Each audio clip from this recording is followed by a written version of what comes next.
Hello, everybody, and welcome back to the Four Podmen with me, your host, Ian the Dynamo Kelly, joined as always by my beautiful co-hosts and fellow Podmen. On my left, he may be somewhere else on your screen, but on my screen, he's left, and it is the left man himself, Mr. Joe the Beef Duignan. We've got, of course, my right-hand man, my partner in crime, my soulmate of podcasting, Mr. Noel, the shopkeeper Hogan. And this week, we do, of course, have the DJ J. Kennedy, the Road Dog, DJ Road Dog Kennedy, whatever you want to call him. But today, that's not what he is. Jay has done something really cool. As you may have seen in the past, that Jay looks like somebody that can spiritually turn into whatever he wants. He's a bit of a shapeshifter, and as you can see on the screen today, Jay has decided to shapeshift into a polar bear, and he has pledged a vow of silence for 1 week only. So Jay is going to be here with us in polar bear form, and he is going to have the mute button on for the whole show today. So this is going to be a great one. First of all, gentlemen that can speak, that have decided not to use their shape-shifting powers, which I don't think you have, guys. I think it's only Jay out of all of us that has that. How are you, guys? Very good. Very good. Good to be here, as always. As always. I am upset that Jay's not here. I even shaved, got myself all groomed for him. He's not here to see it. Well, he is there. He can see you there. He's just decided not to. Speak this. Sorry, I should have said he can't compliment me on it. Maybe that's why he decided to use his shape-shifting abilities and pledged a vow of silence for the week, because he was speechless by what he was about to see. Shiny. You wouldn't have thought Jay would be a man that would appreciate a shaved head. But he does. It's great. Jay is the kind of man who appreciates all kind of haircuts, even mine. Although I'm repping the flames today. Repping my flames and all of the working men that are out there cutting wood for a living. This one's for you. So we do have a great show for you lined up this week, ladies and gentlemen, because we are off the back of the 2021 Royal Rumble. So we're going to speak about that in a little bit of depth. We're not going to go through it match by match like a lot of podcasts do, and like we have done in the past. We're just going to speak about specific things that we looked at and stuff that we thought was good, I suppose. And then we are going to be talking about big men in the business, because based off the back of the really successful Yokozuna documentary that everybody's raving about at the moment, we decided that we would take a closer look at some of the big men in the business, and we've called that segment the Big Man Business.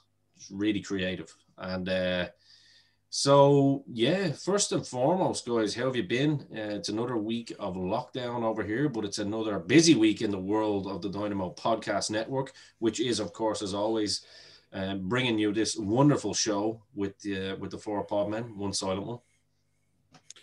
Yeah, I've been flat out this week with podcasting and dropping shows and working on content and all that kind of stuff, and also working away doing stuff in the shop and stuff like that, trying to do Facebook orders, all that kind of stuff. So I've had a really busy week, and really looking forward to this one, and had a great time on last week's one. If you haven't seen it yet, it's up on YouTube. CM Punk, it was absolutely fantastic.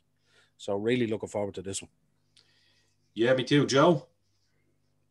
Yeah, looking forward to this. It's the first bit of WWE I've watched. Not in excluding classic WWE, but more recent WWE I've watched in a few years. Like I stopped watching back. I think it was 2017 or 2018.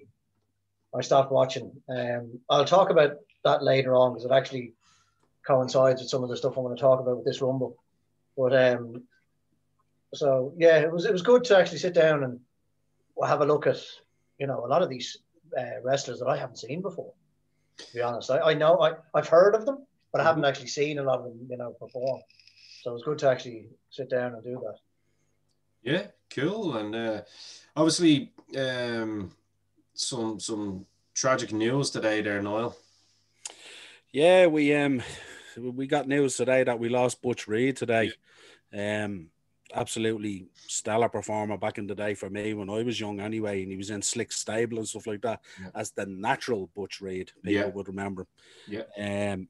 Passed away today, I think it was 66 years of age.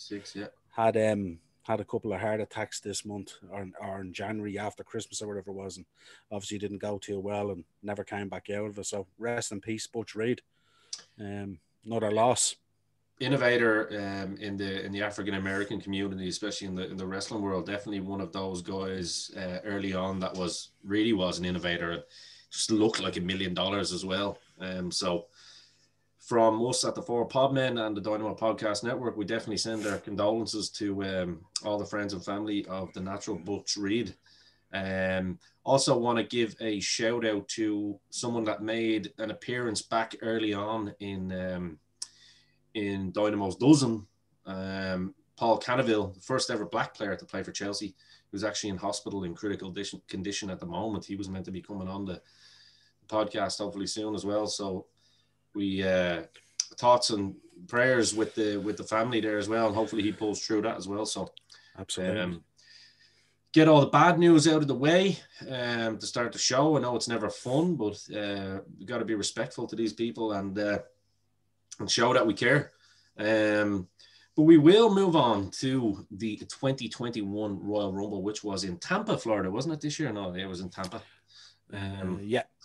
Tampa, Florida, again to an empty arena. But the Thunderdome, I mean, has worked wonders for WWE. I think even with the fake noise or whatever, people are going to be picky about that. Look, it makes sense and it's good. And it's better than, what we saw last year at WrestleMania, where it was just completely empty.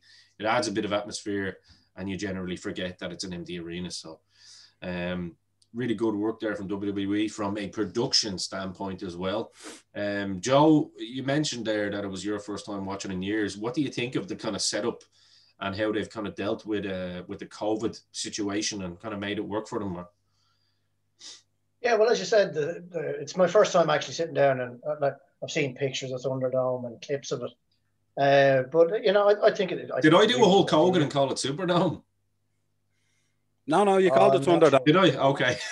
No, it was Thunderdome. You're all good. That's all right. That got Tina Turner beyond the Thunderdome. Yeah, I was like, it's only my first beer. And I was like, surely I didn't make that rookie mistake straight away. But no. It's good enough for Hogan. It's good enough for me, though. Sorry, Joe. No, you're all right, but no, I thought it was very good. And the piping in the crowd noise makes complete and utter sense. Yeah. I never understood, just complete silence and all you hear is grunting and panting and the ref talking and, it helps the whole atmosphere, the whole experience. And I think it makes complete sense to have it. I can understand where you might think it's a little bit hokey and stuff like that. But it has to be done, needs must. And I think it absolutely needs to be there. And it didn't bother me in the slightest. No, I thought it worked well. Niall, I know you're a big fan of that setup anyway. And you think also it makes sense. And look, you're always going to have someone just looking to moan about something. I mean, like when we saw WrestleMania, I mean, the guys and the girls in particular were having to work overtime and it was just constant screaming, and the screaming didn't make sense. Do you know what I mean? It was like, come on, bitch. And I'm like if you're in a real fight, you're not kind of screaming like that constantly. Do you know what I mean? So I think, and that's not like a slight on any of the performers. They basically were doing training matches under the lights, and it was a very, very difficult situation that they were put in. But they still pulled through and done a great job. But yeah, on to today's show. I suppose we're going to start out with, I'm going to leave this one to you guys. I'll start with you, Joe. What in particular, over the course of the whole show, was there anything in particular that stood out to you? Yeah, there was one thing. This could be, as I said, I haven't watched it in a couple of years now. But the video game style camera work for their entrances, is that a new thing, or has that been around a while? I think they have that in there at the moment because it's when they come down the ramp there could be a bit of a clash with the Thunderdome lighting and stuff like that and all. So it's you'll see it as well. They actually do look like the video game entrances as well. They don't look real, like, you know that way. But yeah, I think it's more the CGI sort of computer graphic type thing to kind of get it to blend in with the Thunderdome, because the Thunderdome, there's so much graphic coming through there, it can sort of drown it out and make it look dull. Because you'll see as well when we get on to talking about the women's, they all have the same type of makeup style done as well for that as well. You'll see they're all wearing that same type of brushed up, enlightened makeup. When they're coming down as well to the ring, so because it's more like studio, and I suppose the lighting that's coming from the screens that they have is quite sharp, as well. So contrast and all that kind of stuff, and probably came into play. Now, look at me talking like I'm an expert on TV. Go ahead, Joe. Because I thought for some of the entrances it looked fucking-tastic, to be honest. Yeah. I first noticed it when Victoria came out, and for her, and probably because she came out, she stood for a while at the top, did her thing with her hair, and then walked down to the ring. Yeah. And for anyone that walked down the rampway, it looked really, really good. Anyone that ran, it did look a bit crap when they ran because the camera couldn't keep up with them. Yeah. No, but I enjoyed that part of it. The other one thing I need to ask is the Samoa Joe on commentary. Is he retired from the ring? Is he? Or? I don't know. Niall, what's the story there? He's been on commentary for a while, hasn't he? He kind of comes and goes on commentary. I think it's a case of they have him in there kind of as that sort of, a little bit sort of disgruntled, but to bring a bit of realism to the commentary team. Because if you look at the commentary teams that are out there at the moment, even with the kickoff shows and stuff like that, there's not that you have Lawler in there and Booker T and stuff like that, but they wanted to bring that bit of new depth in there, if you like. But I don't think he's not retired or anything like that. I think he's coming back, I think, from injury or something like that. But they probably just don't have anything for him at the moment, trying to figure out where he kind of fits in. So they're popping him out there probably to keep him relevant. I like him on commentary, actually, because he just brings a sort of a snarliness to it, if you like. Yeah. You listen to him on commentary and you're nearly waiting for him to jump up off the desk and run in and screw someone over type of thing, that kind of way, like a plant. But he's good. I like him. I'm not complaining about his commentary style or anything. It's just I've always been a big fan of his, so I was kind of like, oh no, don't tell me he's finished, because I always thought he was really good. Well, he had a bad injury, didn't he, for a while? So I think it maybe it's just he's not cleared really to get back in the ring yet. Nowadays the way wrestlers are softer. But we'll get to that later. he's had bad knees for years. There's nothing soft about Samoa Joe. No, the thing with Joe as well is they've put him into a lot of different storylines, and he's sort of come full circle where he's literally feuded with most people on the rosters as well. So sort of when you're thinking about bringing him back or something like that, you'd nearly be thinking of like a character change or something like that, just to freshen him up a little bit, because he's the Samoan submission machine. But, when you've gone through the whole loop of roster nearly, it can get very stale if it comes back again, very similar, So, where'd you put him, Yeah. So, is there anything else there, Joe, you wanted to add to that? I don't, I just have some notes written down in general, I don't know if you guys noticed when McIntyre got speared through the barricade, how close his head was to some big lump of metal. Yeah. Did you notice that, Niall? Yeah. I did, yeah, absolutely. Yeah. That scared the crap out of me, man. Because that could have been, if he was, just another few centimeters to his left, he was whacking his head off that thing. That really scared me now, to be honest. And I was absolutely delighted that he won. Absolutely. Because I was terrified. I was terrified they were going to put Goldberg over again. And I gotta hand it to Goldberg, though. He gets a lot of heat and a lot of kind of criticism, but I thought that match made absolute sense. It was like, and fair play to Goldberg, it was like him kind of coming in and passing the torch down, so to speak, as a big guy, saying like, yeah, Drew, I'll take this. And you know, Bill's body isn't able for that long match anymore. I mean, he was never able for long matches in general, as we know. I mean, he had a couple of decent ones with the likes of Dallas Page. I want to think back at Halloween Havoc. He had a good match. You could get a good match out of him if he was in with the right people. He had a decent one with Brett, the famous, you know, fuck up at the end. But yeah, I thought, you know, for all the heat that he gets, you know, he knows that his body probably isn't able for it anymore. And I thought he'd done the right thing coming in, making it basically, wasn't necessarily a squash match, but there was enough of a story told within that 2.5 minutes, I think, to show that, like, oh Jesus, like, you know, these superpowers aren't working like they used to, you know what I mean? And handing it to the new book, I suppose. And yeah, it was, or Stallion in Drew McIntyre's case. Yeah. So yeah, I thought that match made absolute sense, and it was good to see the outcome. It gets Drew strong into Mania, and that's a good one to keep an eye on, to see who Drew goes up against at Mania. I'm not thinking that they're going to do it with Edge. I think Orton would more than likely be the match there, but we'll see. Noel, anything in particular that stood out for you that you wanted to point out? I really liked in the two Rumble matches, the one thing that stood out for me, and that I was most concerned about, was everyone got their little bit of wrestling in.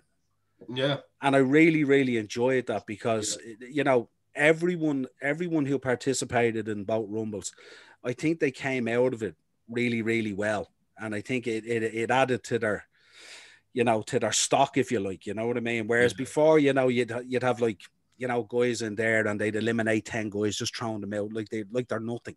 Yeah. But I think most guys who came into the both Rumbles, the guys and the girls, especially the women's Rumble, stood out to me. Like the wrestling in it was phenomenal, and the girls all the girls did an outstanding job.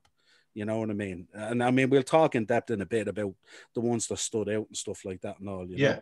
Really, really, really liked it. I thought the whole card was a solid card. Like Joe, I was worried about the Drew situation, because I thought they might just do this again and it would kill the whole show if they did it.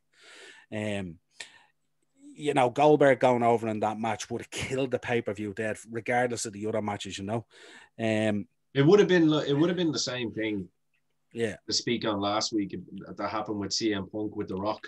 Yeah. You know what I mean? Like it kills the momentum that you've been building in this particular star, you know, because it didn't hurt Drew losing to someone like Orton, because I mean, Orton is still probably the best in the game, you know, arguably. So yeah. Well, I agree with you. Well, sorry. Yeah.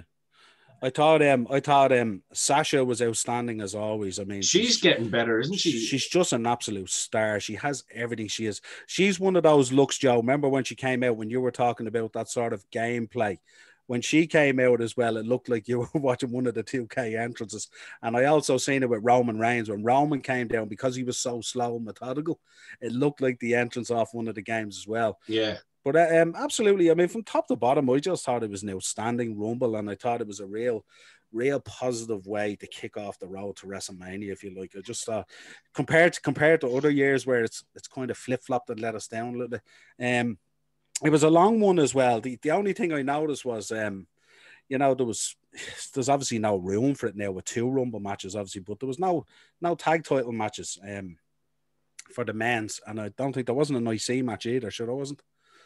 No. So that might have been the only drawback, but it was a long pay-per-view. When you have two Rumble matches, I mean, that's 2 hours straight away, practically, you know what I mean? So it's tough to fit everything in, but I think they got the balance right. I think that the women, between the women's matches and also their Rumble match, I think the women came out of it looking really, really strong. They did a phenomenal job. Yeah, just on I was going to just say, just on Sasha Banks, I wasn't always her biggest fan early on. Like, she could be a bit sloppy in the ring, I felt. Even though she always looked $1 million coming out with the hand up and the boss kind of thing on her. And she looked great. And I think her entrance music is deadly as well. Well, I don't like the new one with Snoop on it. I used to like the old one. But I think she's really worked on her in-ring work a lot. And because she's, you know, repetition is obviously key in this business. And she's really polished and honed her craft. And now, I don't know whether you would agree with me here. I think in the last, say, 6 months to a year, she really looks like she believes it now. Do you know what I mean? If that makes sense. Yeah. Like, it's like she always played the gimmick well, but like now with the whole package, it looks like she really believes it, you know, and she's definitely a bona fide star for sure. Yeah. There's a comfortableness in the ring in there with her now. That's exactly that she was kind of slightly missing. Exactly. Yeah. It wasn't big things. It was just, you know, I think confidence probably got lost a little bit when the incident with Paige and all that happened as well.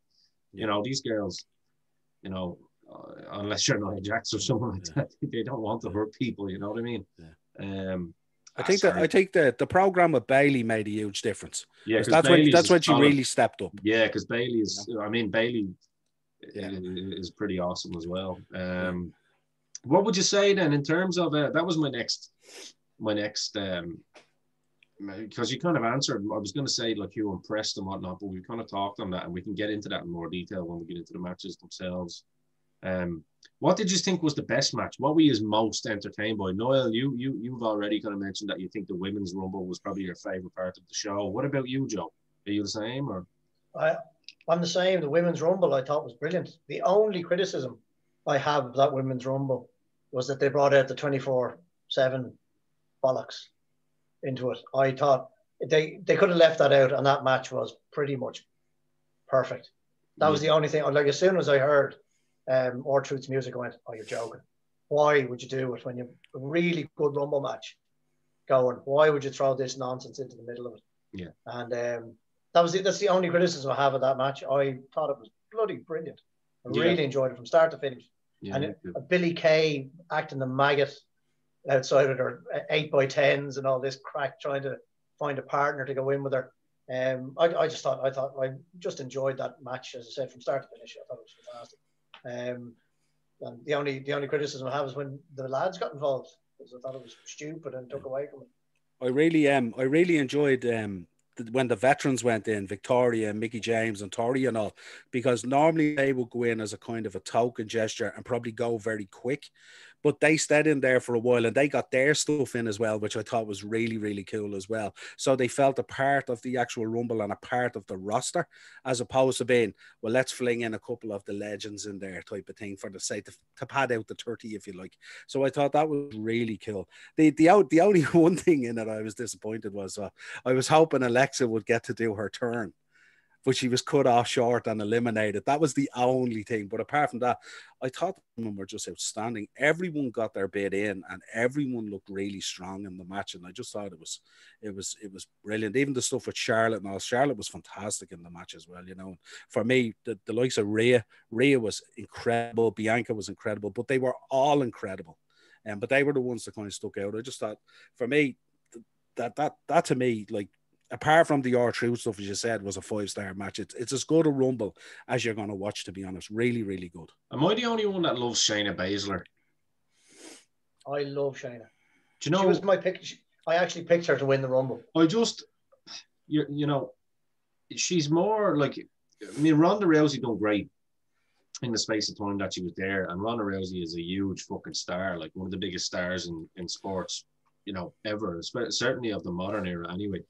But like Shayna Baszler, she's got like a Katie Taylor kind of physique, you know what I mean? She looks like she'd fuck you up.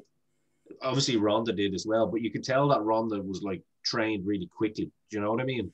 Whereas Shayna was like a good fucking stew, and she was just allowed to kind of bubble up over time and wasn't pushed into anything too soon. So again, I think Ronda done a great job for the time that she was given and the spot that she was given.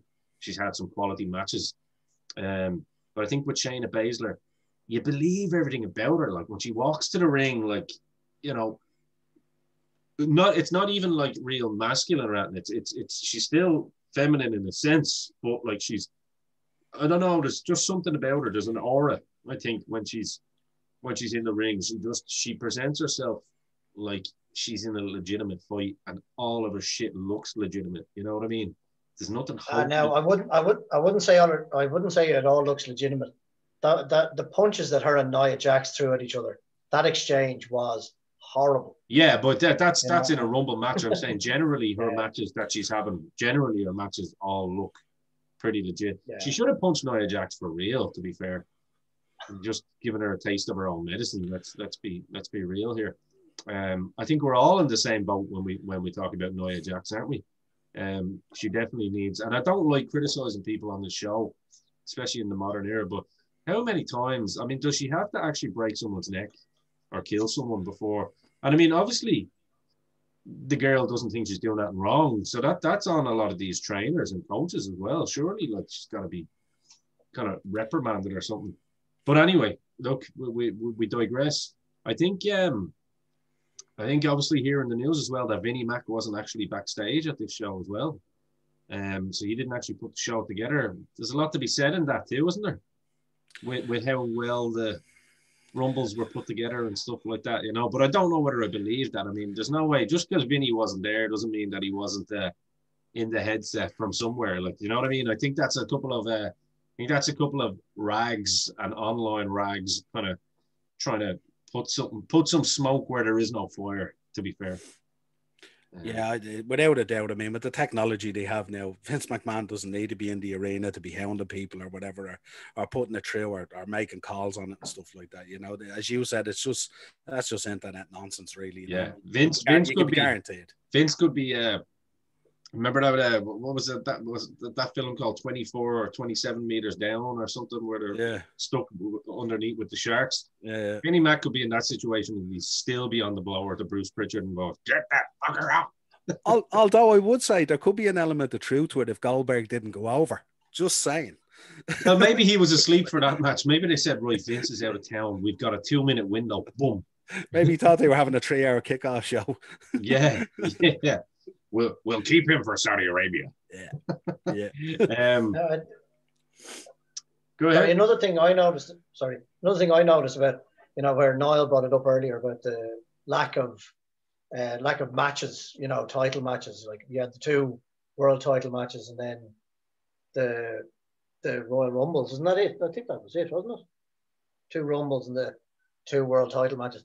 And yet they had plenty of time to put that fucking musical interlude, should we call it that? And then they brought in the pre-show panel to talk for a while. I think they could have dropped the 2 of them and thrown another match in there, you know, rather than having. I thought that, but the only thing I can think of is that they had to do some kind of changeover and have the cameras off the ring for a while or something. I'd say it was something to do with the technical side of basically, because they're basically running like a mini studio within like a big hockey arena. Do you know what I mean? So there's probably, I'd imagine there's some sort of stuff there that they have to take into consideration. Like, imagine the heat there with the amount of lights surrounding there as well. Let's talk a little bit about the we won't spend too long, but the Roman Reigns Kevin Owens match with Paul Heyman, and obviously the kind of botched finish where the referee basically just decided to stop counting. I mean, it was a great idea, and for a while you kind of believed that the title's going to change here. Like, this is strange, but you only believed it because it was a botched finish, and Heyman couldn't seem to find the hole. Yeah. As an old manager of mine would have said, if it had hair on it, he would have found it. Just you know, as I said, like, I haven't watched WWE now in a couple of years, so this is my first taste of heel Roman Reigns. Like, and what did you think? I thought he was fucking brilliant, and I just wanted to say on that, I have it written down here that the reason I stopped watching WWE and it was the WrestleMania it was after the WrestleMania Roman Reigns lost to Brock Lesnar. And then they had a triple threat on a Raw before SummerSlam to decide who the number 1 contender was to take on Brock at SummerSlam. And it was Bobby Lashley, Roman Reigns, and I cannot remember who the third guy was on the Raw. And I was watching it and I said, if they push Roman Reigns again to go after Brock Lesnar, I'm done. I'm finished watching WWE. And of course, that's what they did. They went with Roman Reigns and he went on to SummerSlam and beat Brock. But so I wrote down, face Reigns put me off WWE. Heel Reigns might bring me back. I loved him in that match. I thought he was deadly. And so he actually I may start watching it again just because he's turned heel now. Yeah, it's he really is a specimen, isn't he? Like he looks. I mean, you know, my better half. I mean, she woke up. I think a few weeks back. It was maybe the last pay-per-view, and there was a backstage segment, and she just happened to turn around. I think Reigns just came out for an interview or something. And I don't think she could actually. I think it was kind of one of those times where you actually just say what you're thinking by mistake. And she comes out and just goes, "My Lord, how good looking is that man?" And I kind of was like, "Yeah, you're right." Yeah, I mean, he's literally like, I mean, he's like sexy Momoa himself. He's like Jason Momoa. They're like twins, but this lad's even better looking, man. You know what I mean? He's bigger. He's actually like a comic book hero. I mean, if he's not in movies when this is done as some sort of comic book hero or whatever, then I don't know what's up. And I'm sure that's the next progression. But he really is just.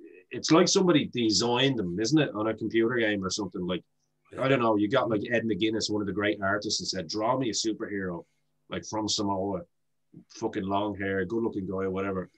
That's Roman Reigns, right? I mean, he's got absolutely everything.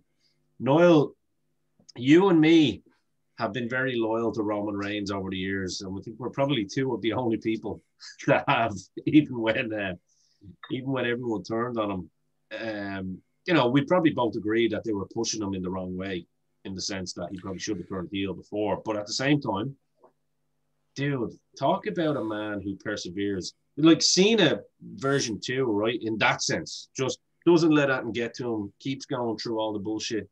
And unlike Cena, Vince has obviously learned from his mistakes and went, "All right, we're gonna turn him heel now." And my God, does that man look like he's enjoying it?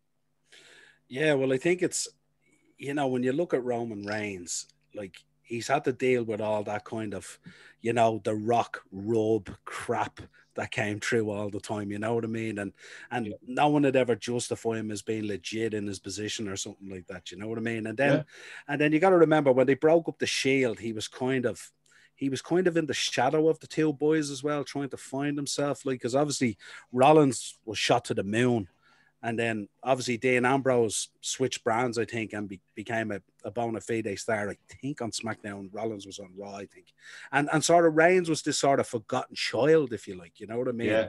And then, you know, one thing we talk about on this podcast time and time again is about slowing things down, bringing in psychology, making things more meaningful. Yeah. And how often do we preach that? And good Lord, has that guy tuned into our podcast and taken it on board? There is no doubt about it, because his psychology is absolutely top notch at the moment. Like, off the charts, best in the game. That guy will get a 3 count out of you by just staring at you, you know, that kind of way. And then of course you throw in Paul Heyman, and it's just like it's just gold. I know we're kind of talking about the botch and stuff like that, but I mean, in general, I mean, I thought the build up to this match was electric as well. I thought like the stuff with Adam Pearce and stuff like that and all, I thought it was absolutely brilliant. And Kevin Owens attacking him, and you know the way Kevin Owens was attacking him, it was like Reigns was nearly kind of vulnerable, even though he wasn't. And I think, you know, when you're pushing a guy like that here, like Kevin Owens is a fantastic dance partner to have for those big guys, because he's kind of not small and he's kind of not big. He's that kind of in between place. But Kevin Owens is brilliant. Like from a psychology point of view as well, Kevin Owens, there's a kind of an inner depth to him in there that I don't think WWE have monopolized on quite yet. But his character work is there just waiting to be really opened up. I was going to say, Noel, let me just cut across you for a second so I don't forget it. There's actually 4 people that come to mind in the wrestling industry that if some young fella or young girl come up to me and said, now I'm only saying about the men's side of it here, we'll mention women as well. But if there's 4 people that I was asked today and some young guy goes, "Oh, who should I watch to work on my psychology in the modern era?"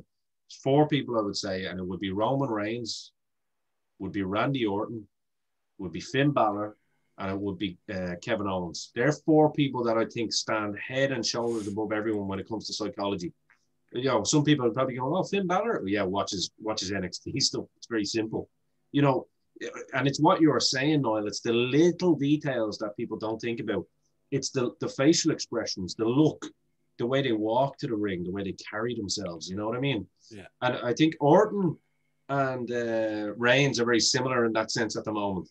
And I wonder, I do wonder, because I know Reigns and Orton are pretty close as well, apparently. I do wonder if like Reigns kind of looked at a little bit of that as well, because he's got that similar kind of stare, you know, the cold stare, and Orton kind of has that as well, which we obviously see. And Orton was definitely a star on this show as well. But I don't know. I'm sure you guys would agree with me on that in terms of the four that I mentioned in terms of psychology.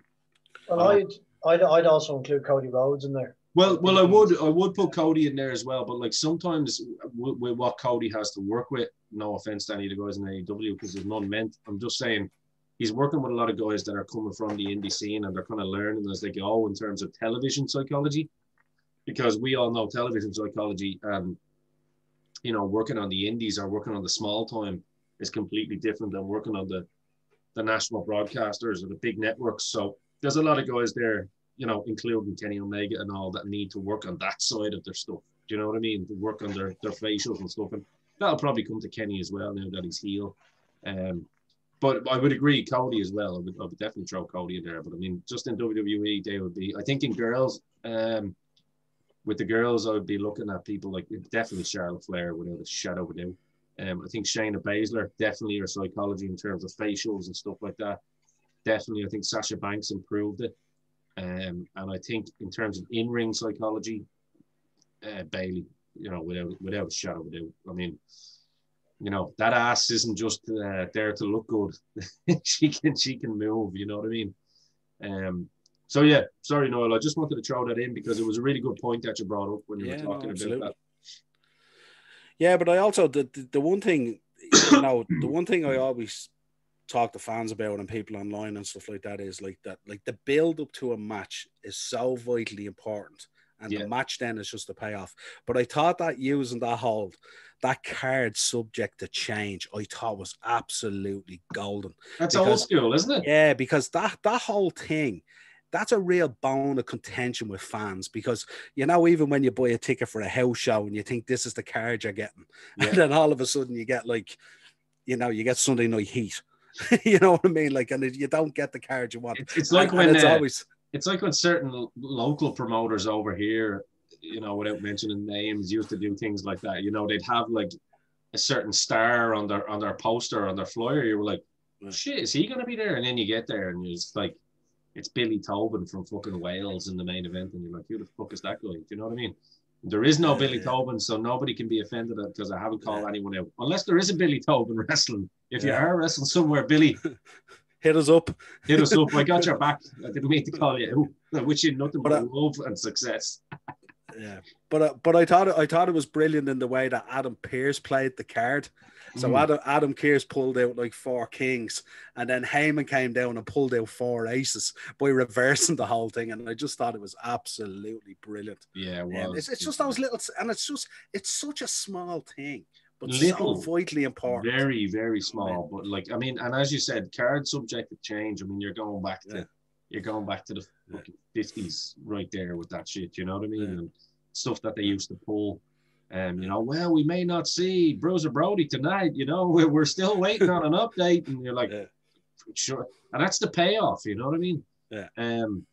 So we've already kind of talked about the women's rumble. I suppose we should talk about the winner. Like, was there any surprises there with anyone with Bianca Belair? We've seen that they've kind of been pushing her, and she's quite an agile woman. Definitely, she's I mean, I don't know.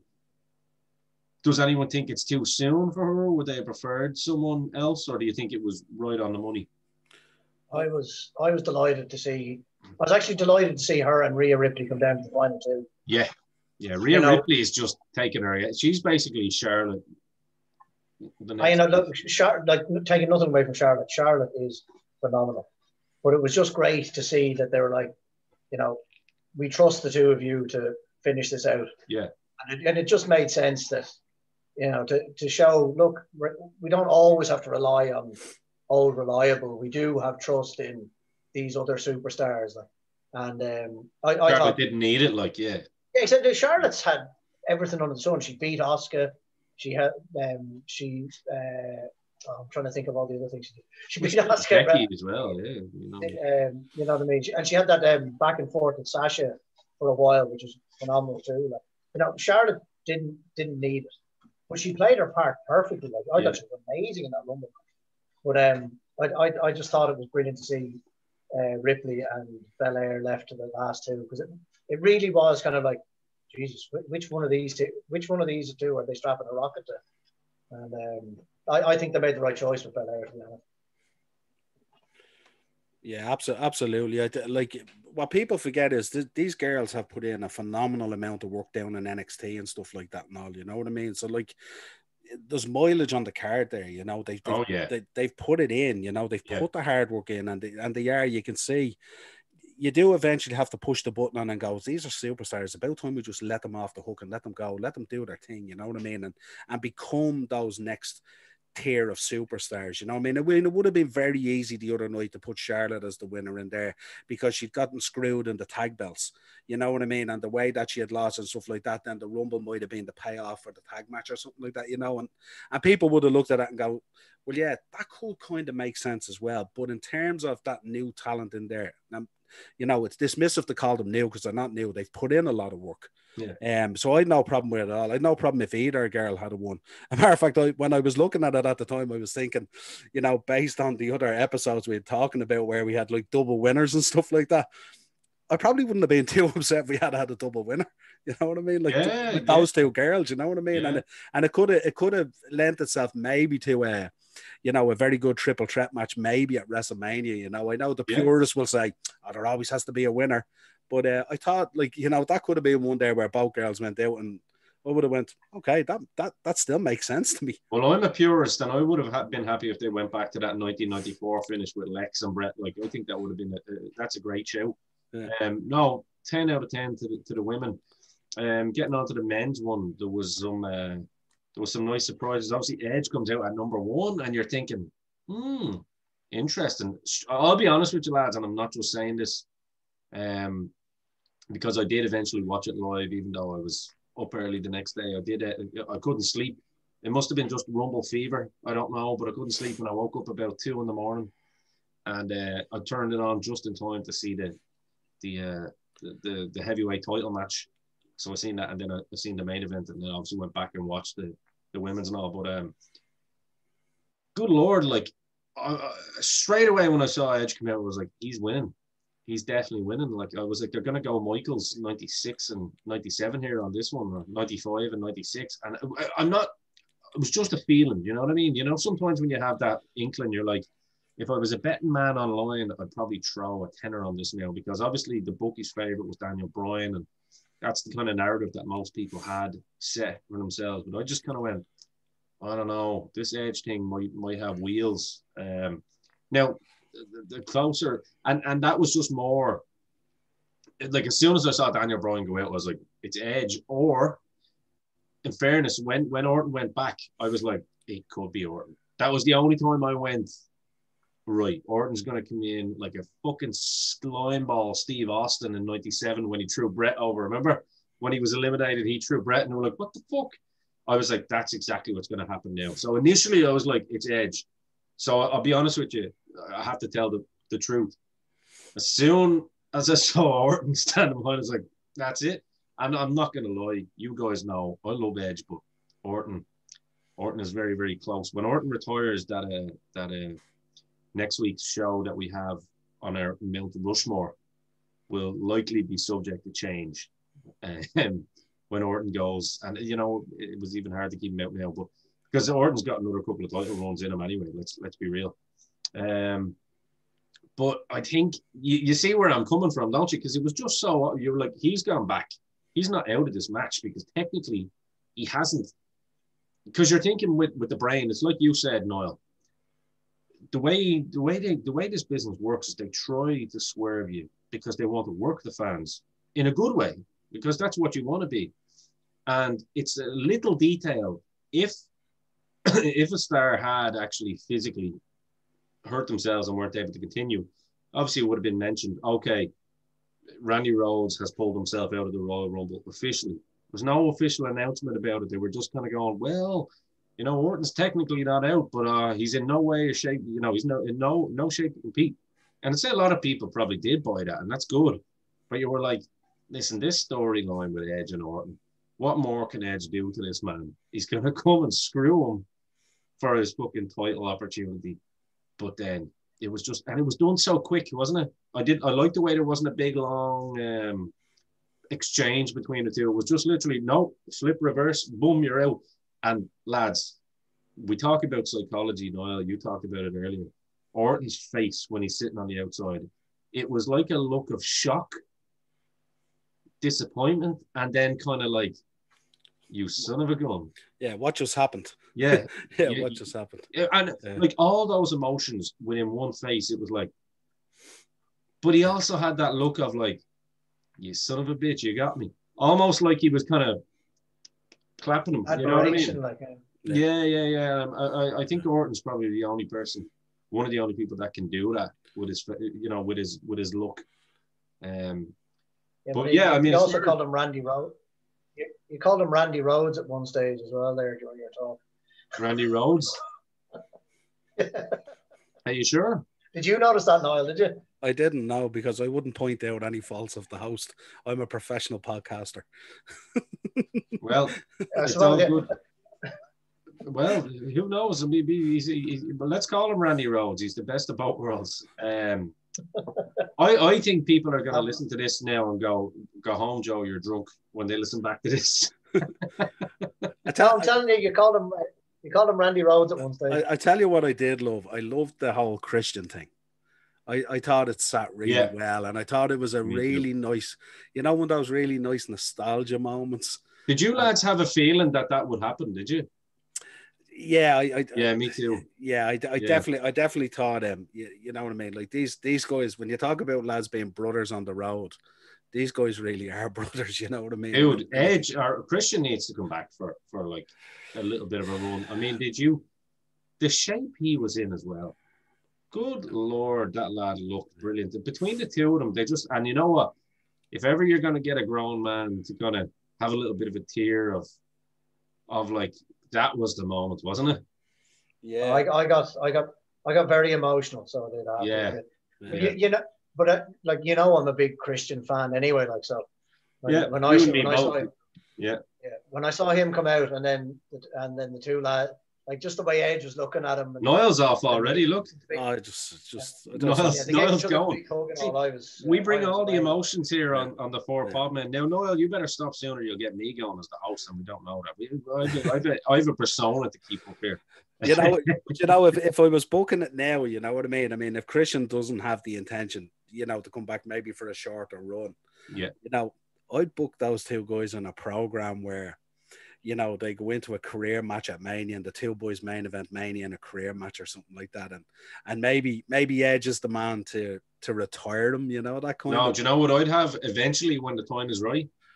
Fucking double count out, baby. Swerve everyone, and they both retire together in the ring the way they started. Wouldn't that be magical? Yeah. Give me the fucking pencil for that one, Vince. Give me the pencil. Yeah. And you could have Rhino come out and gore the pair of them.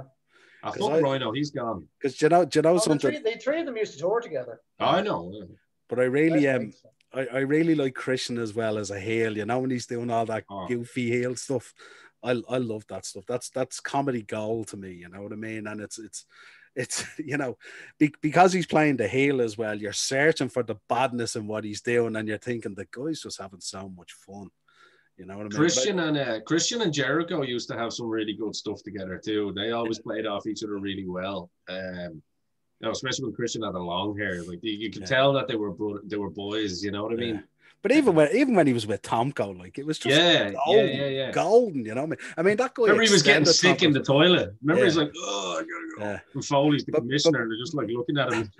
remember he was feuding with Cena, and he was doing the rap battles and all that kind of stuff. You know, Tomko, give me a beat and all this kind of thing. I would dare say Christian is one of the most underrated workers of the last 20 plus years, without a shadow of a doubt. The last 30 years, I think he is one of the most underrated workers. And when he went to TNA and actually got the rub there and held that 10 pounds of gold. I was just so happy for him. You know what I mean? Yeah. Did he have a bit of a? Did he have a short title run when he came back to WWE as well? Though? Did he get the strap? He did, yeah. Yeah. I thought that was, absolutely tip my hat to WWE in that, because that's a guy who never ever missed dates, never complained. You never heard him in any kind of scandal or news stories or anything like that. Even when Edge was with the whole Lita thing, Christian was just one of those guys. He's been married for a long time as well. Family guy. Just, fucking... A professional. A professional. Drink to a toast to Christian. Yeah, absolutely. Absolutely. There was some nice returns. We've got Steroid Carlito came back. Yeah, that man's been swallowing the pips on all those apples, hasn't he? Oh, good Lord. Good Lord. I was like, whoa, man. Give Nakamura some of that and then we'll see something. And I tell you, I wasn't too upset at all. And I heard as well. Me neither. I heard I seen pictures posted as well that our boy Chris Masters was backstage as well. Hey, yeah. So don't be surprised. You know what I mean? I've been in the master lock, as you know, Noel. Yeah, backstage. It wasn't fun. No, great guy. Chris Masters as well. Yeah. He's legit a superhero. Do you remember he saved? Was it his mom?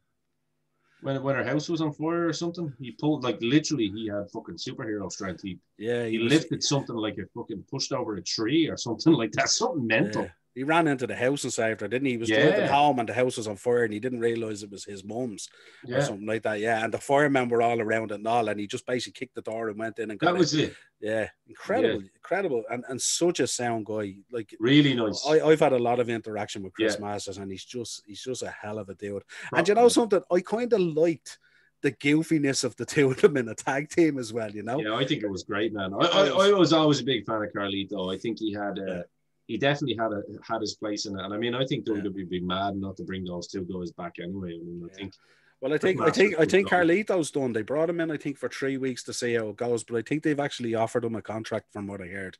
Awesome. So I'm really happy about that. Yeah, me too. He looked the business. Yeah, it'd be nice to see the two of them back, because, as I say, Chris Masters is a very, very underrated worker too, especially for a big man. Like, he could go. Yeah. So yeah, I mean, it was a great Rumble. I think some of the things that, like, is there anything, Joe, that stood out to you within the men's Rumble that you wanted to point out, like, other than all of us crying on the return of Edge and Christian? Serious emotions. But I thought the interaction with when Riddle and Daniel Bryan went at it on the mat, I thought it looked sloppy, to be honest. I thought they tried to move too quick. Whereas if they just slowed it down a small bit, those transitions would have looked a lot smoother. I thought they tried to rush through them too quickly. Yeah. And they looked, to me, like, I thought they looked a bit sloppy now, to be honest. And the two of them are phenomenal at what they do. And I just thought if they slowed it down just a fraction, it would have looked an awful. Riddle's not a very light guy, isn't he? Not? Like, it must be something he does. I mean, obviously we heard about him. Kind of making gestures at one of our own as well, Becky Lynch, talking about their asses and all. Like, this is a lad who was lucky to keep his job after the last fucking round of accusations during the whole speaking out thing. So I kind of like Riddle, and I'm kind of going, Jesus, I don't like speaking on accusations or anything like that, because that's not my fucking place, and it's not anything that we do here on Dynamo Podcast Network. We deal in facts if we're going to talk about it. We're not that kind of clickbait news, but I mean, I'm just kind of noticing a lot of noticing a little bit of patterns around Matt Riddle. Obviously, he had beef with Goldberg, he had beef then with Lesnar too. Well, I think a lot of that was self-generated, wasn't it? Because he was chasing the booking or chasing the storyline or the match, really, by trying to generate realism in it, from that point of view, you know what I mean? But I think with him is that whole kind of bro thing and stuff like that. I think it appeals to a certain ilk within the fan base, but it's not that kind of stuff that transcends the whole fan base. No. And that's, I just find with him at times, like there's no doubt about it, the guy is talented. He's in shape and looks the part, has a great look. Some people would say he'd make a great edgehead, Just putting it out there for Mania. Yeah. Absolutely. But Rollins kind of came down. I kind of appreciated Rollins. Obviously, they kind of made it look like he had a problem with him slagging his wife. And in fairness, I've no problem with that because Becky's a good friend of all of ours. So it was I'm sure there was a bit of work there, but there was a couple of stiff shots from Rollins too, wasn't there, on the mat? Like, and Rollins, I know Riddle's an MMA guy, but when you kind of make I don't know, make ridiculous comments like that about a man's wife who's just literally had his child as well, messing with dangerous territory there, I think. So what? 10 out of 10 for Rollins, by the way. And I thought he looked great when he came in as well. I thought that would have been a great opportunity to drop the Monday Night Messiah thing, though. Possibly. I don't know what you guys think on that and where they're going to go with that, but I think there's a lot more to Rollins that he can do. I do agree he works best as a heel.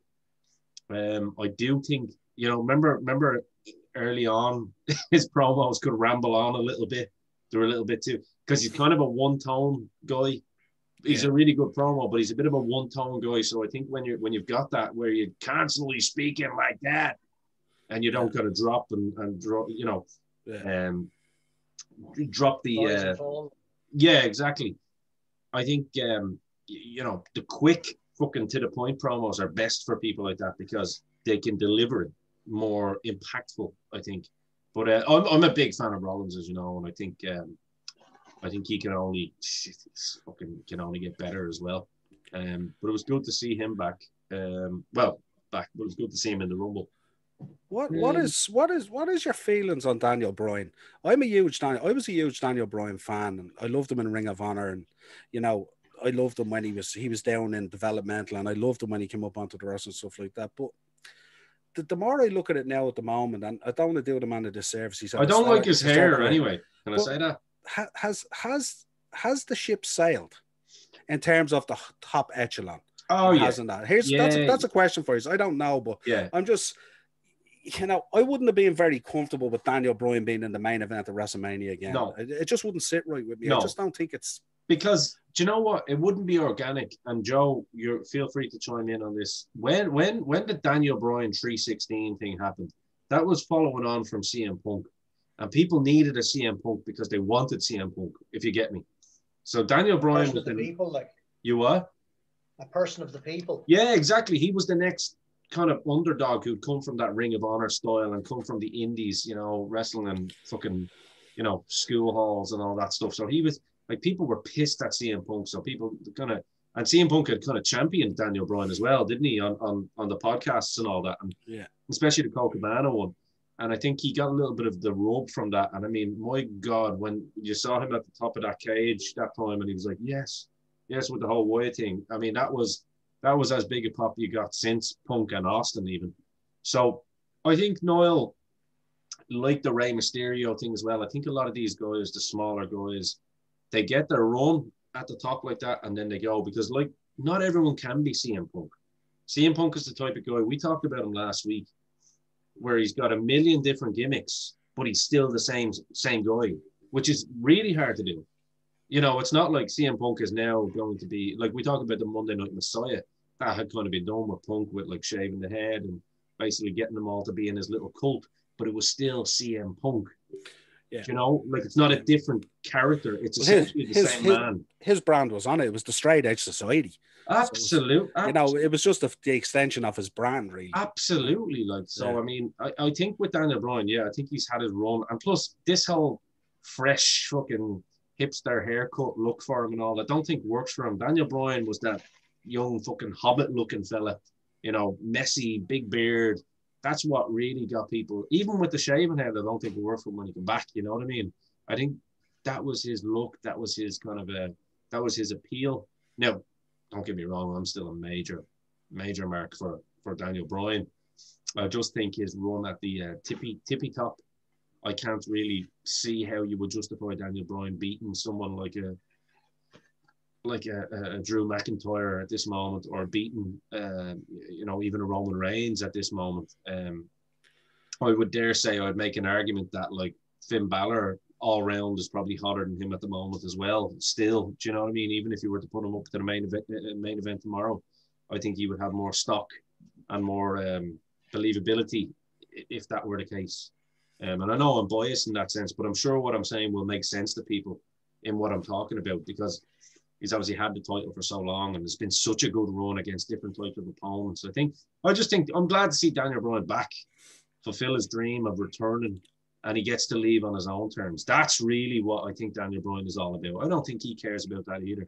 He gets to leave on his own terms and basically get that whole thing that sometimes we as wrestlers don't get to have, is that we don't get to fucking leave the way we wanted to leave, you know what I mean? And especially at that top level, you can only imagine it's probably worse. Even though they have all the money in the world, it's in here where the battle is, you know? Yeah, there's a way they want to go out. They plan their way out, and that's the way they want to go out. And if that's halted in any way, and you don't get the opportunity to go back and correct it, it'll sit with you till the day you die. As it rocks the apple cart, man. It rocks the apple cart. You know what I mean? And Joe, you know where I'm coming from in that. You know what I mean? Because I was going to say that you look at the likes of Flair and Funk doing it in their 60s, like still. You know what I mean? And others like that just keep going, because, as you said, it's in their head. They just love it. Like they retire once and then they're like, I don't think I quite got that retirement right, or I don't think that's what they think. I think they just love the buzz of the whole thing. Yeah. So they just keep going back for more and more of it. It's like Taker, isn't it? You can imagine someone like Daniel Bryan, who was cut off at the knees in his prime. You know what I mean? That he was just like pining to get back to do a bit. You know, it must have been mental torture for the lad to try and fight to get back, and he fought like hell to get back. Oh, and you know, you can't but be delighted for the man that he did make it back. You know, and as you said, maybe like his time at the tippy top might be over, but he's enjoying every last minute he has. Well, he is still at the tippy top. He's in WWE, but I mean, I suppose we mean at the main event level, yeah. Well, look, I suppose in wrapping up the Royal Rumble, obviously Edge wins. Amazing to see. I mean, you talk about a success story coming back after 9 years out, when no chance in hell he's ever coming back. And now here he is again after, you know, another setback after coming last year, but not as serious this one in terms of career ending, but like a very nasty injury, obviously. He comes back and he's going to WrestleMania, and it's been really kind of nice. I think Edge going down and giving the rub to, I think, you know, Pete Dunne definitely getting the rub in the sense that he's kind of going against Balor, which is something I've always kind of been looking forward to see, to be fair. The only one thing I didn't like, I don't know if either of you picked up on it, was your man Omos. I didn't like him involved in the match the way he was. I liked the idea of him going down there and he's saving AJ Styles and stuff like that. But I didn't like the way he eliminated Ray, and I didn't like the way he eliminated, you know, Big E. I thought it was kind of out of place and not the kind of thing that fits in a Rumble match. It'd be more the kind of thing that fits in I don't know, maybe like a battle royal or some sort of a tag gimmick match or something like that. But I just thought he was getting himself in there more than AJStyles, if you like. You know? Yeah. It was getting him over rather than Styles. I agree with that. That's the only thing that didn't appeal to me, really. You know what I mean? How fucking big is that guy? How actually tall is he?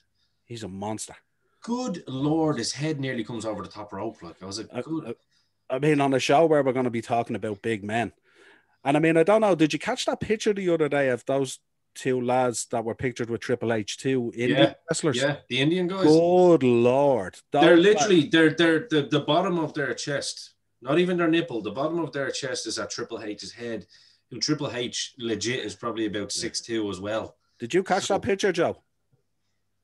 I did see a picture like that. They made Triple H look like Rey Mysterio. It was unbelievable. Like, these guys were like, they were bigger than Great Khali and like in much better shape. You know what I mean? And they looked like, obviously, that they looked like they had a bit about them. You know what I mean? But they were ginormous. When you're the likes of India and China, the amount of fucking babies that are getting squirted out of vaginas over there, there has to be some sort of specimens. I'll tell you, there's definitely some sort of a money going on here and a conveyor belt somewhere where they're like, make me a monster. You know what I mean? It's crazy. So that'll be very interesting to see. Like in a world where we say, oh, the body doesn't matter anymore, and you're kind of going, I think Vince in his old age is kind of going, before I die, I want to see some more big men. You know, absolutely. Before Hunter basically takes over and goes like, hey guys, you know, I got a job offer for you, but it's not here. The NBA called. They want you. You know, it's like, but no, I think it'd be interesting to see where Edge goes. I mean, as soon as I saw him down in NXT talking to Balor, like saying like, you do things I can't, you know, that I can't remember exactly what he says. I was getting a bit of excited. I kind of marked out. I became a fan again for a while, which was nice. And I was kind of going, there's my boy getting fucking in with Edge. Like, do you know what I mean? Yeah.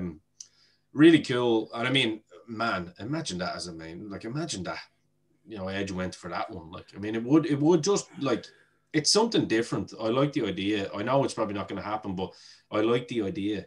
I mean, imagine seeing Finn Balor and Edge at WrestleMania. I mean, that has potential to be a fucking 10-star match. You know? I like this quote as well. He said that if there's a title run or if there's a title in the picture in this run, he's happy to come back working full time, which I thought was a brilliant quote. Yeah, you know what I mean. So it's like they're dangling the carrot there to say, this can go again, no problem at all. If you're committed to doing it full time and you want to be back. I just thought it was a great quote. Like, you know? Oh yeah, I think so, because I know people are saying, keep Balor where he is. He's happy there. Blah blah blah. Listen, I think Balor, you know, he is human at the end of the day, and like all big workers, he's gonna have it in his head that he wants to eventually get back to that main roster one day for one big run up there, you know, with the big belt. Make no mistake about it. I mean, he has a lot of unfinished business up there. Absolutely. You know, I mean, he held on to that. Yeah, he had that title for less than 24 hours. Exactly. You know what I mean? Of course. Look, and definitely that can happen as well. I mean, like I said, the man is on fire down there. Fire. Like, I mean, you know, people still talk about Kenny Omega. I'm sorry. No, it's any day of the week. I'll take Finn Balor. Thank you very much. And that's not just a bias. That's if I didn't know the man and I was watching the work, I would still take that. I mean, he knows when to slow down. He knows when to fucking speed up. Different animal altogether. And without a shadow of a doubt, easily pound for pound, I would say probably pound for pound in the ring, I would say probably the best in the game at the moment, aside from Cody, or at least up there. The NXT format just lends itself to those really good wrestlers. Yeah. Just the way the matches are booked and they're set up and stuff like that. You know, when you hear Jim Cornette come out and say, like Jim Cornette of all people, and say Finn Balor is like Dynamo Kid without the bullshit. I mean, to my ears anyway, like that's like the ultimate compliment. You know what I mean? And the perfect summary.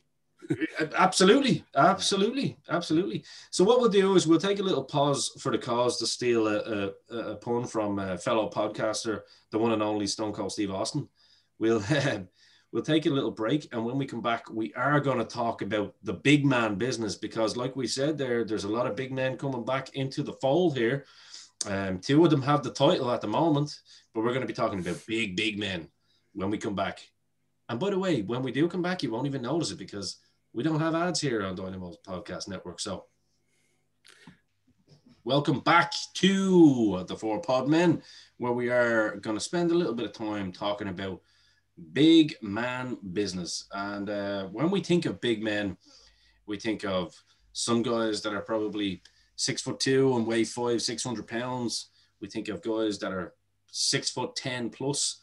It doesn't always necessarily mean that, because in different genres and at different times in wrestling history, you know, for example, a 6'5" Bruiser Brody was a big man, you know. So I think it's a pretty cool thing to talk about. And we're doing it off the back of the Yokozuna documentary. We're not going to necessarily speak about the documentary itself, but it was something that brought it to light that Niall had kind of pointed out. And it was something that we had kind of threatened to talk about for a while. So, guys, when I think of big men, I'll just name three guys that I think of off the bat. You know, I think of Vader. You know, I think of Bam Bam Bigelow, and I most definitely think of Andre the Giant. You know, they're the three for me that I go, they're kind of names, like in terms of really big men, like 400 pounders plus or 350 pounders plus. Well, they're generally over 400 pounds, these boys, you know. What about you guys? I'm the exact same. The first three names I've down: Bam Bam Bigelow, Vader, Andre. The exact same. The exact same three. Vader and Bam Bam, you know, straight away, like two massive men. But the way they could move was ridiculous. Like the two of them used to do moonsaults. Oh. And really, really good moonsaults. Yeah. Like not, you know, now this isn't to disparage Lita or anything like that. But her one always looked like she was about to spike her head on the ground. Yeah. You know what I mean? Where you know, these lads actually got good air and got good clearance and smashed it. Like, and safe as houses as well. Yeah. I was only actually watching. I'm not trying to disparage Lita. Sorry. Yeah, no, go ahead. No, go ahead. Yeah, I'm not trying to disparage Lita. She always nailed it perfect. You know what I mean? But it always looked very close to me that she was going to spike herself and do some damage. Never to her opponent. It was to herself that it looked like she was going to do damage. But those two lads were unreal. And if you look at Andre in his early years in Japan, good God, that man could shift. Drop. I know he's everything. Yeah, when the WrestleManias hit TV and stuff like that, and you know, that's where a lot of people would know Andre from. Like, and when he was actually coming towards the end of his days in the ring, because he was so sore and so injured at that stage. But if you can find old videos of him on YouTube, Jesus Christ, the way he moved and flew about. Well, not that he didn't fly about the place, but just the way he moved. But there was a reason that they called him boss, because if that man wanted to hurt you back in those days, he could actually move to hurt you. Do you know what I mean? I should, like, you hear lots of stories of lads being terrified of him. Oh. You know, like Savage was one of them. Savage was terrified of him because he didn't like Savage. You know what I mean? Like, if he didn't like a fella, those lads just avoided him like the plague. It was very weird. He had so massive. He had a weird group, didn't he? Like, you know, he loved all the kind of the Calgary boys. He loved all the guys that would kind of spend time with him playing, you know, poker or drinking beer with him, and just a very like Giant Haystacks was terrified of him. You know, didn't take to him at all, and he always had that nostalgia. You know, Ultimate Warrior. Obviously, I don't know whether Ultimate Warrior was terrified of him, but he should have been. And I think he probably was by the end of it, because like he pulled the fucking chunks of hair out of him after a while. It was like, slow down. What about you, Noel? Yeah, as you mentioned there, Vader. Like, but the other night I was watching NWA and I was watching Bam Bam was on actually. Yeah. And like just to see him do even a standing drop kick. Yeah.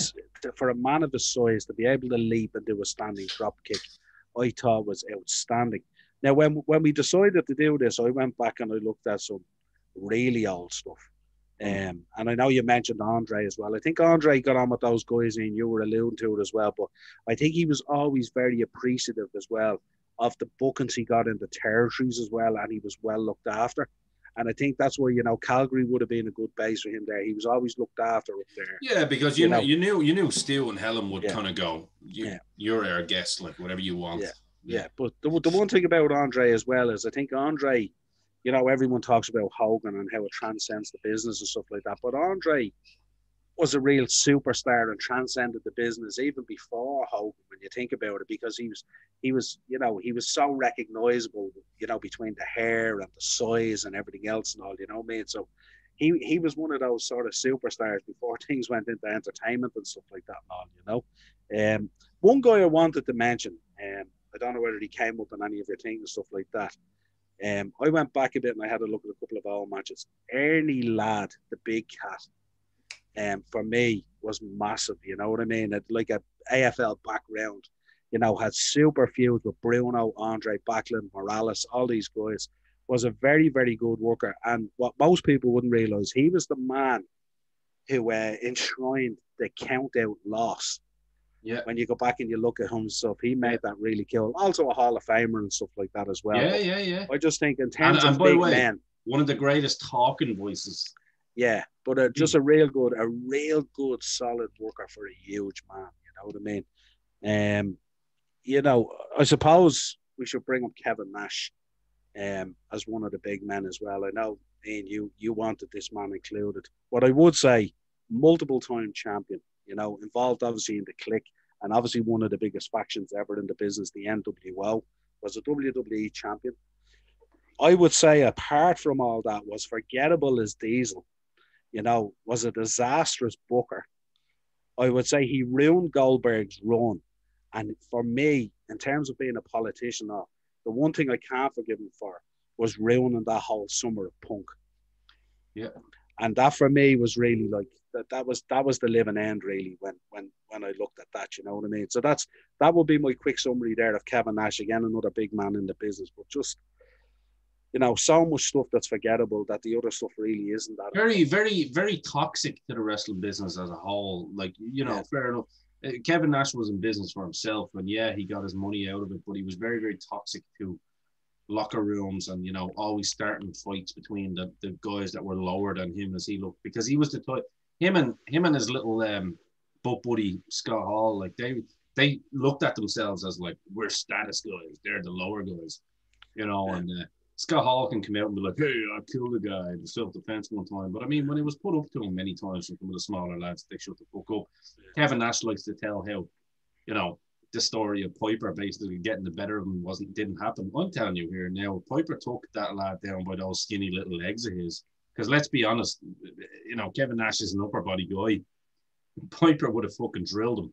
You know what I mean? There's no doubt about it. Like, he's still making stupid jibes at the likes of Brett and people like that as well, just to stay kind of relevant.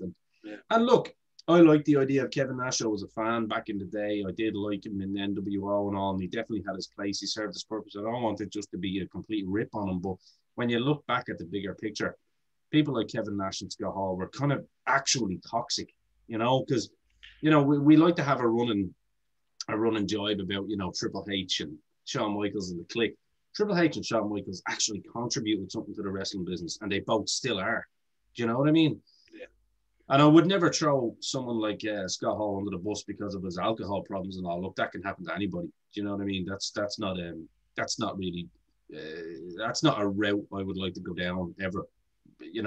But for a guy, that got his surgery paid for by fans, to treat some of the fans. We know we have a mutual friend, Ted, who was obviously part of the Dynamo Podcast Network with Retrotainment, who he was basically a dick to. Like, and Ted's like fucking 5'7". You know what I mean? You got this big guy after getting inducted to the Hall of Fame, and he still has to be a dick when the cameras are off. So some of these are just not nice people. You know what I mean? And I think Kevin Nash and Scott Hall are two of those people, and they try and come across as nice people. I think Kevin Nash doesn't try to hide it though too much, does he? He's just basically, you can tell he's not interested. He's there for the payday, and that's it. But I think you're right.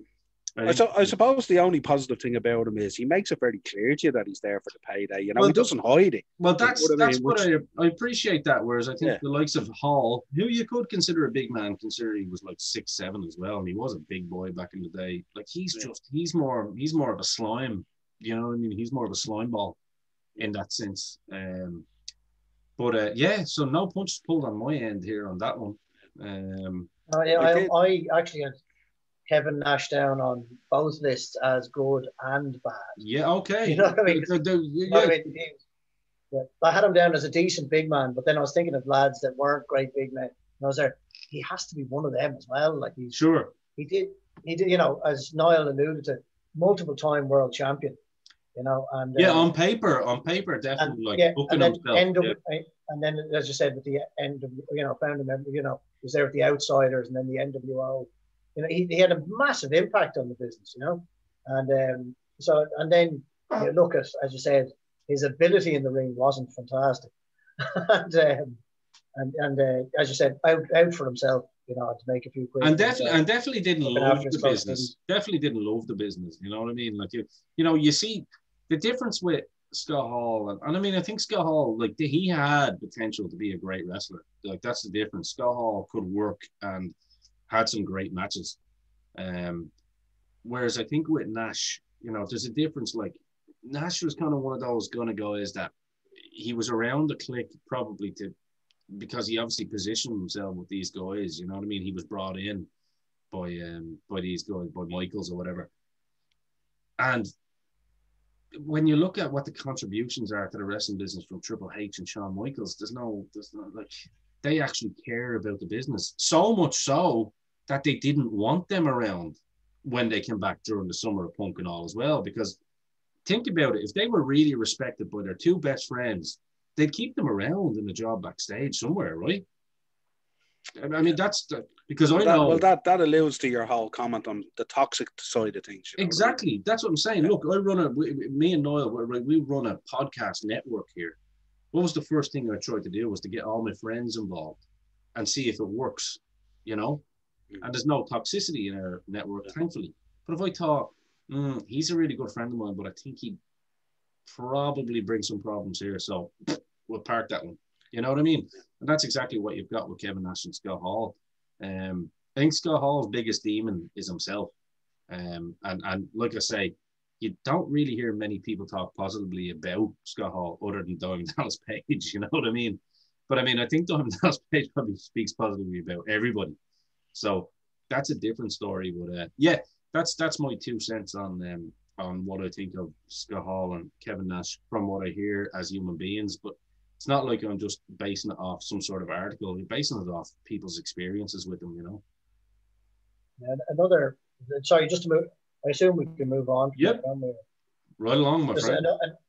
Another big man I put down, and mainly because he made me shit my fucking nappies when I was a kid. King Kong Bundy and that 5 count. Yeah, King Kong Bundy, definitely good shout. Yeah, I mean, Jesus Christ! But it was the 5 count. He had guys beaten so badly that he'd make the ref count to 5. Like just terrifying. Very good. Massive man. Yeah, kind of. We spoke about this on a previous episode, didn't we? When we were looking at the WrestleManias, he was a man who peaked at WrestleMania 2, and then like WrestleMania 3 was just shambles, and then just kind of disappeared. Yeah, you know what I mean. Just like to be in that main event with Hogan in that cage match, and the enormity of it, if you like. Yeah, and then the following year to be in against Hillbilly Jim in a match with some small people, let's say.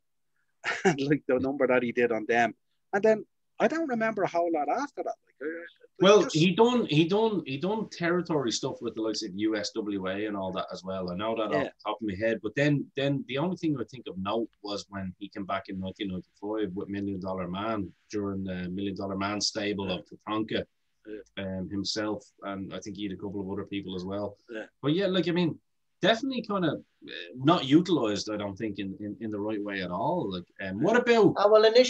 No, he was utilized.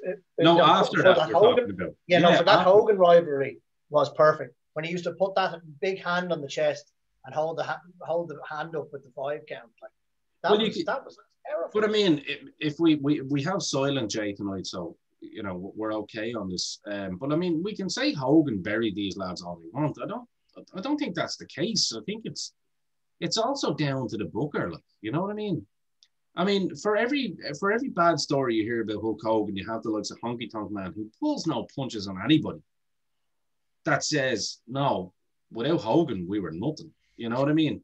And Honky would always reflect that, like, the one thing he missed out on was he wanted that run with Hogan because that was gold, that was the money, he was the promised land. You know what I mean? So yeah, Honky always speaks highly of him in terms of, what the payoff was if you got into that situation. But even guys like Jim Duggan, who are very, very honest people, Jimmy Hart, all these people, and plenty of wrestlers. Like, I mean, I know Jesse was a bit pissed off at Hogan because of the whole union thing, but that's a different story because that's basically saying, right, I'm not letting someone shit where I eat. Like, this is my game. And at the end of the day, even if it wasn't unionized back then, I mean, they were all still getting good money. It was up to the individual to save or not. You know what I mean? Plenty of guys did save, plenty of guys didn't. But at the end of the day, the onus was on you to do that. I mean, we can say that we didn't have enough education on steroids and recreational drugs back in the day, but we can't turn around and say that there wasn't enough education on how to save your money. That's a given.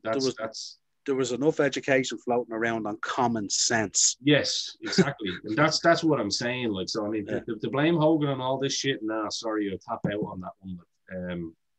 Hogan basically gave everyone their fair share, and Hogan made sure that everybody got paid. You know what I mean? So, and speaking of big men, I mean, Hogan does fit into that category. I mean, at that time, he was billed at 6'9". Legit, he was about 6'7", like before he got because he did basically drop 2 or 3 inches, didn't he, because of the surgeries he had in his back. Yeah, he mentions it in his interviews. I mean, you see it when he's standing at WrestleMania 3. I mean, if that was the case, you're talking about Hogan being the best big man of all time. Sure. I mean, I suppose in terms of what encompasses the whole business and what you bring to the whole business, most definitely. But again, I would say, you know, I mean, Hogan was in phenomenal shape at the time and stuff like that. So, and the flip side of that as well is you have guys like Vader and Bam Bam and lads like that who could do phenomenal things in the ring, you know what I mean, for their size. And then the flip side of that is Hogan, who was in phenomenal shape, who did so little and like sold himself on psychology. Now, not talking about his Japan career, where he was unbelievable. But in terms of his WWE career, you know, like Jay always alludes with that, like he had 4 or 5 moves, and that's what he lived on for 20 odd years. But that's the cleverness of the man as well. That's listen, what people forget, like the surgeries that man has had, he has put in his time. Yeah. I mean, I was sorry. No, go ahead, Joe. If you want to go ahead. I was just going to say, like, the man might have only had a handful of moves, still put his body through an awful lot of shit. Like, dude, it doesn't matter. That leg drop. I mean, I've always said, and Harley Race said, the worst fucking move was that diving headbutt, and we all know that because I did it, and it is like extremely bad on the back, and I still think that's what really killed Dynamite Kid, and I don't mean literally, but I think that's what put him in a wheelchair. It's one of those things because you're not everyone pancakes. You are dropping first, and you're taking the front bump, but then the legs are following, so you're literally arching like this. Do you know what I mean? So there's the legs, there's the head, and the legs are following. So your body is bent, and then it's like the impact of that. But that leg drop, good fucking Lord. I mean, we used to look at a shout out to a fellow Irish wrestler, Phil the Trail Boy, that used to do that leg drop off the top rope. My God. I used to see that. I'd be like, Phil, what the fuck? Yeah. I never said it to him, but I was always just like in awe of it, going, you crazy son of a bitch. Well, you see, back then we didn't understand. The song went when it comes crashing down and it hurts inside. We didn't realize. You know, we just didn't. The song was telling us. The song told us the story. The song was telling us, but it's one of those things, though. Yeah, Hulk Hogan is an absolute, icon in this business. Whatever about. No, we talked about Kevin Nash. Yes, he has his good and his bad points, but I think the difference with Hulk Hogan is he genuinely loved the business. Yes, he was out for himself, but he did love the wrestling business, and you can see that in him. I think when I put Goldberg and Kevin Nash in that category there, where they're like, right, their dreams was to be a footballer and a basketball player, but pro wrestling worked because they were big men. Whereas Hogan wanted to be a wrestler. He looked at wrestlers like superstar Billy Graham and went, "That's what I want to be." And even Jay, if you can hear me, Jay, in the background there in your panda form, even the Ultimate Warrior didn't want to be. Do you know what I mean? Ultimate Warrior fits in that category as well, to be fair, of basically getting what he could out of the business. And you know what? I have no problem with that because we've established that the Ultimate Warrior wasn't actually a bad guy. Like, you know what I mean? He wasn't a bad guy at all. Just misunderstood. Definitely misunderstood, and probably read locker rooms differently because he wasn't involved in locker rooms. He wasn't a sports guy. I mean, don't forget, Warrior wasn't someone who came up through all the rankings of being in locker rooms with men. Do you know what I mean? And having that banter and stuff like. So of course he was closed off. So I think the Warrior was definitely a guy that's misunderstood. I'd never put him into a category of a bad person. I think quite the opposite. And obviously the Bill Anderson podcast, which you can catch, of course, on Dynamo Podcast Network on YouTube. Cheap plug, boom. We'll tell you that. Just when you were talking there, Ian, about Hulk Hogan being different because he loved the business and compared to these other guys, just look at the way the man sold. Yeah, that'll tell you how much he loved the business. There, like that, he was, as you said, a giant human being. But Christ, when one of the heels was beating the piss out of him, you'd swear it was the end of the world. Yeah, the way Do you remember that? Like when he'd be in the corner and the hand would be reaching out, like, you know. Yeah, and he'd be shaking the head and everything. You know, like, and you know, he garnered genuine sympathy. You would swear that it was over. Like it was like Hogan's going to get beaten here. It's done. Yeah. And you know, he was brilliant at that. And as I said, for a giant man to be able to garner sympathy, you know, for getting beaten up. And I suppose, and I think we will do a part 2 on big men where we go into specifics when we have Jay back out of his veil of silence, because I know Jay will want to talk about a lot of these guys. So I think it's a good idea for this to kind of be like just a little taster of what we will do, you know, on a future episode, maybe in the next 2 or 3 weeks, because I do think there's a lot more guys that we can talk about in detail. But I suppose, like, if we kind of close up with, that's a good idea, actually. Who did you think was the worst on your list? Give me a name on your list that was the worst, that delivered the least. Well, I have one here that you. Well, I mean, Joint Gonzalez he's got to be there. Do you know what I mean? He's got to be in that conversation. I mean, I have an even worse one. Go for it. No, I'll listen to Joe first. Sorry, I have Joint Gonzalez as well. I have Mabel and I have that's a good show. And Kurgan. Oh, Jimmy, man, his biceps were bigger than his legs. That's mental. He was a huge man, absolute man, but terrible. Like it was useless, just a big useless lump. Joe, you were so close. You were so close. You were so close with Kurgan. Who was it? Oh, Hernandez, is it? No, go on further. Think about the oddities and go on. Just expand on it a little bit. I can't think of the guy's name. I can see his face. Joint Silva. Oh, Joint Silva. That's it. Yeah. He was the worst on my list. Yeah, because when I wrote down Kurgan, I was like, who was that other fella in the oddities? Because I was there. There was Kurgan. I said, I know Golga was in it, but because Kurgan obviously Kurgan wore the army pants, right? And then obviously, yeah. But I was thinking, I was there. Who was the other guy? I said, I know Golga was John Tenta, another great big man, to be honest. But I couldn't think of the name of the other fella. But as I said, I could see his big gummy smile and his curly head and all, but I could not think of his name. But he was utterly useless. Him and Kurgan, the pair of them were dirt. That's what we watched. Go ahead. I watched an old pay-per-view there a while back with some friends of mine. We did a watch along on Zoom, and it was the oddities. Thanks for the invite. Oh, sorry. He said he did it with his friends. I know, yeah. Well, I've established that now. Yeah, we've established that now. But it was the oddities against Kaientai, and you know, you had the whole shtick of the 3 big lads and the 3 small lads and all this kind of crap. But every time Golga got into the ring, you could just see there was a complete change because you had an actual wrestler in the ring with wrestlers, and it was just, you know, and I was there. I'm pretty sure that was John Tent, and of course went and looked it up and was like, no wonder the difference, because the dude could fucking go, like. But I also had him down as I said, another great big man, the Natural Disasters. I put them down as a tag team. I also had, like you mentioned, Bruiser Brody earlier. Like, to say he wasn't a big man, like you were saying, was he on the fence of whether he was a big man? Well, no, at that time he's a big man. It's in terms of now. In terms of now, if you can walk into a crowd and make them panic as if Godzilla's stomping around the place, like the videos of him walking through the crowds in Japan, and they are killing themselves to get away from him. Dude, he done that. He done that in like the hardest, fucking toughest towns in Texas, and the biggest of fucking bar fighters would just go, whoa, swinging that fucking chain. And yeah, I mean that.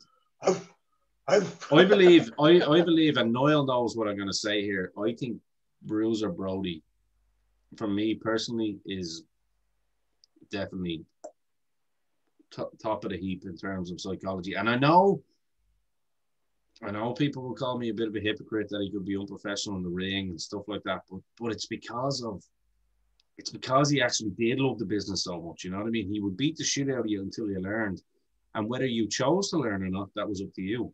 I mean, we saw Undertaker's cool story about his first match with Brody on Joe Rogan, and he said he got the shit kicked out of him, you know. And he went back and said, look, thank you for the match, sir. And he's like, fucking slow down, kid. You know what I mean? That's how you learn. Whereas, like, you saw Lex, basically. Lex Luger just going, the fuck? He's just left. But like, in fairness, do you blame Luger for legging it? I know I'd be gone like a bullet. Well, no, it was Brody that left the match. Brody just left the match. Luger climbed out of the cage and legged it. No, but that wasn't that Brody basically left the match and Luger was baffled as to like what had happened. No, Brody wouldn't sell for him, and then Luger legged it. He shit himself and ran. Yeah. Was that the way it went? He thought the legit heel turn was coming. Luger, no. Yeah, Brody wouldn't sell for him, and then he just legged it. He ran, climbed out of the cage, got the hell out of there. And as I said, I don't fucking blame him. I would have been gone like a bullet. Brody was brilliant to watch in terms of his facials as well, because he was kind of like that wild Samoan that wasn't Samoan. Yeah. You know, that kind of way.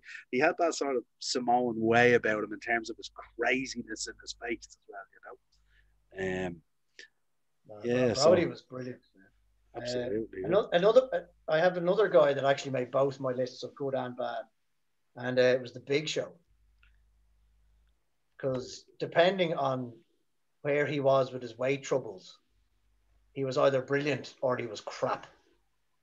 You know, because when he you can see that, especially now because he's in such good shape now. You see a lot of the transformation photos with him, and you see how, you know, and when he was that overweight, he wasn't much use. He really wasn't. But when he was in shape, especially when you saw him when he first hit the scene in WCW, like the shape the man was in was unbelievable. And even then later on, there a few years ago, when he had that cage match with Braun Strowman, that was bloody brilliant. Like, it really was. And then, as I said, you see him other times that when he was having those big weight problems, and he's falling on the weight and he could barely move. I think that's why he made. I think when you look at Show, you know, when he had those weight problems, was times where, you know, he was having those sort of head-to-heads with creative, and he wasn't happy with the way things are going and all. And he obviously took solace in food and stuff like that. That obviously cheered him up or whatever it was. And, you know, probably stress was there as well. Can put on weight and stuff like that and all. But you'll notice those patterns where he gained weight was times when he was disinterested or you know, not happy with the business. But you can see when those times when he's really, really good are the times when he's really, really focused and he really looked the part. He could really go, you know. So you sure wasn't he sent down to OVW at one stage because he put on so much weight? Yeah, I think so. Yeah. Well, I think what we'll do, lads, because this is actually an interesting conversation and it needs a show itself. You know what I mean? Because there's so many that we can talk about, and I think definitely there'll be a future episode on Bruiser Brody. I think that has to be, because I mean that whole incident and how he lost his life and stuff like that definitely has to be looked at in detail, and of course we look at someone like Yokozuna as well, and kind of just flawless in the ring, you know, for such a man that couldn't even, you know, maintain his own weight, like, to work with someone like Bret Hart, which, I mean, that's what Yokozuna is most known for at this point, right? They were his biggest matches, like, and that feud. So I think what we'll do is we'll park it there, and we'll definitely come back to the big man business, because I think it's really cool. And of course we'll have Jay's Veil of Silence will be over by the time we come back, and he will have taken human form again from his panda, polar, whatever you want to call it. He'll be back from parts unknown. He'll be back from parts unknown. He's going to meet the warrior today through mind and spirit. So that's going to be cool. But lads, been a pleasure as always. I think it's really cool. Next week, ladies and gentlemen, we do have a really cool episode for you, which will be, of course, the Mount Rushmore episode, where we are going to all speak about our who would be on our Mount Rushmore, and it's just kind of cool. And we'd actually like you to kind of send in your Mount Rushmores and let us know what you think, and be sure to kind of, when you're watching the video, when it premieres, for example, we always premiere the video at around lunchtime Irish time, so I'm not sure how that works in the United States. Usually they're like 5 hours behind on the East Coast, and then 6 and 8, I think it is breakfast time for those guys. Breakfast time for those guys. So why not eat your breakfast and your coffee and listen to us sexy Irish beasts make that food go down so smoother. We chew a different fat. We do absolutely. So until next week, from me, Eamon Dynamo Kelly, for the shopkeeper Niall Hogan, for the beef Joey D, and of course for the Polar Bear Express himself, Mr. Jason Kennedy. Until next week, we are over and out.